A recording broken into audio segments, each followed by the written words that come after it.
The morning sun cast a golden hue over the college campus as I stepped through the entrance, my usual routine playing out in predictable motions. Students hurried past, lost in conversations, while others sipped their morning coffee, clinging to the last remnants of sleep. But today, something was different. Near the main gate stood a man I had never seen before. Tall, broad-shouldered, and effortlessly commanding, he wore the crisp uniform of the new college security guard. His dark hair was neatly styled, his sharp jawline accentuated by the sunlight.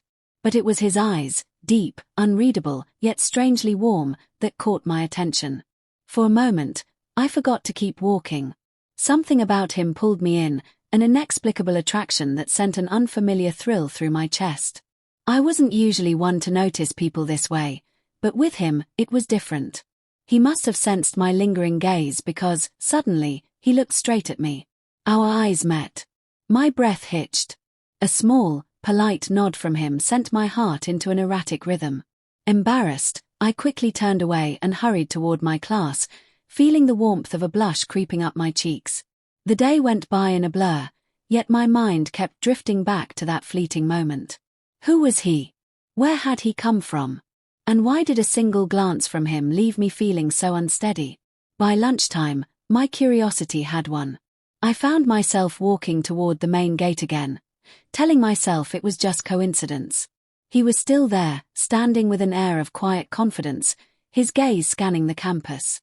As I approached, my nerves buzzed under my skin, but I forced myself to speak. "You're new here, right?" He turned to me, his expression softening slightly. "Yeah, just started this week." His voice was deep, smooth, and unexpectedly gentle. I hesitated for a moment before offering a small smile. "Well, welcome. I'm..." Before I could finish, a group of students pushed past, cutting our conversation short. I stepped back, suddenly self-conscious. He gave me a knowing look, his lips curving into the faintest hint of a smile. "Nice to meet you," he said, his voice lingering in the air long after I had walked away. As I returned to my classes, I couldn't shake the feeling that this was just the beginning. I had always believed in chance encounters, in fleeting moments that meant nothing. But something told me this wasn't one of them. I didn't just want to know his name. I wanted to know him. And deep down, I had a feeling that soon, I would. For the next few days, I found myself looking for reasons to pass by the college gate more often than necessary. Each time, he was there, standing tall, observing the students with a quiet sense of duty. And each time, I stole glances, waiting for an opportunity to talk to him again. That opportunity came sooner than I expected. One afternoon, as I stepped outside after my last class, a sudden gust of wind sent my papers flying from my hands. Pages scattered across the pavement, some dangerously close to the road. Before I could react, he was already moving. With swift, effortless motions, he retrieved the papers, holding them out to me with a slight smile. "You should be more careful," he said, his voice calm yet teasing. I laughed, tucking a stray strand of hair behind my ear. "Yeah, I guess the wind and I have never really gotten along." He handed me the last sheet, his fingers brushing against mine for the briefest moment. A spark shot through me, unexpected yet undeniable. I glanced up at him, realizing just how close we were.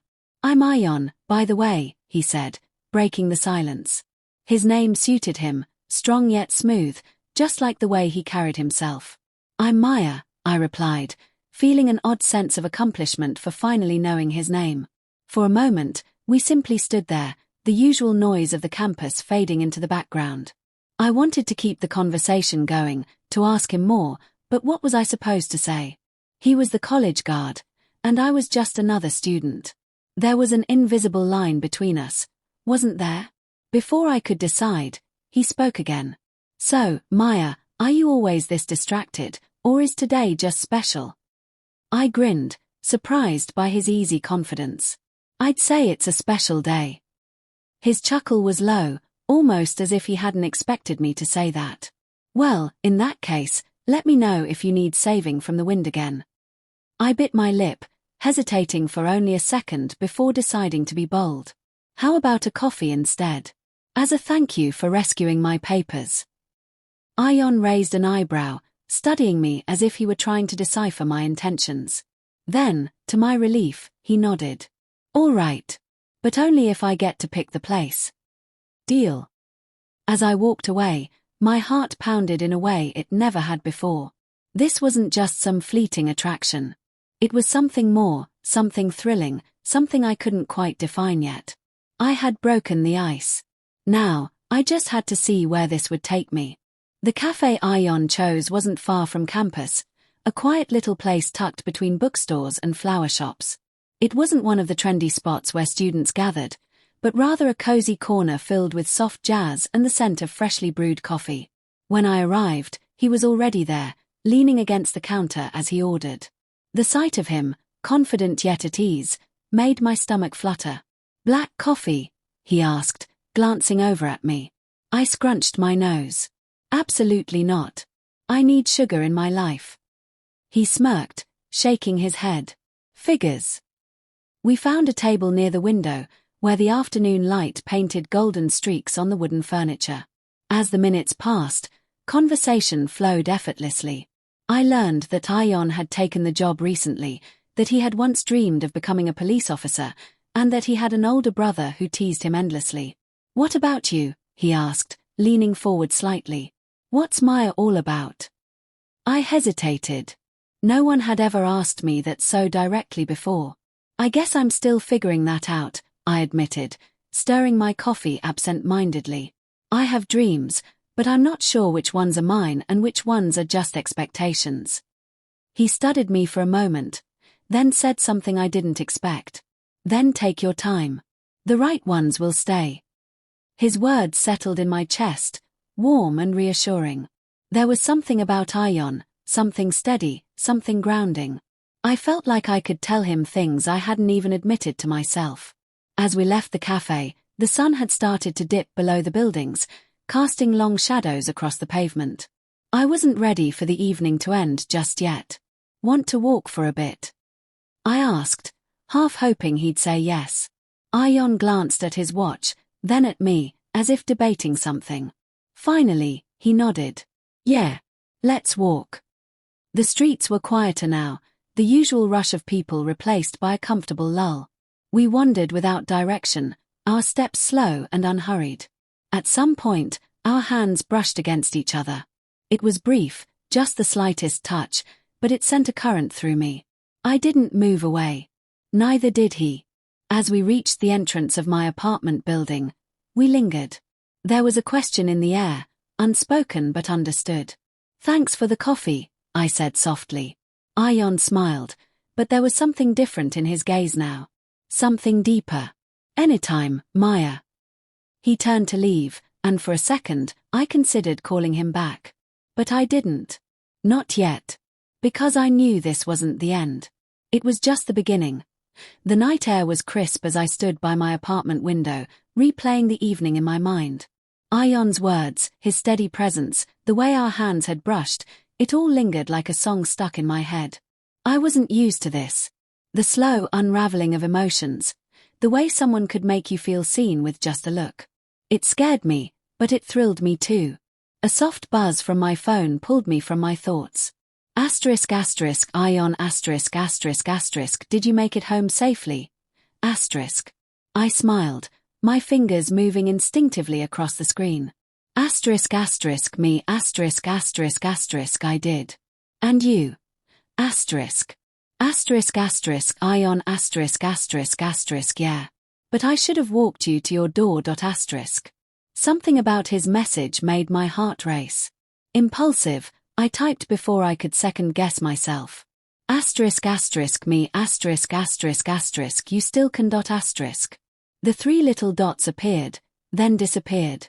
A moment later, another message. Ayaan, are you serious?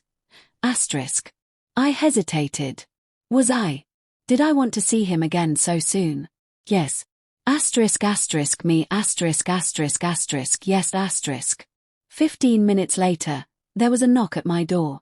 My pulse quickened as I opened it.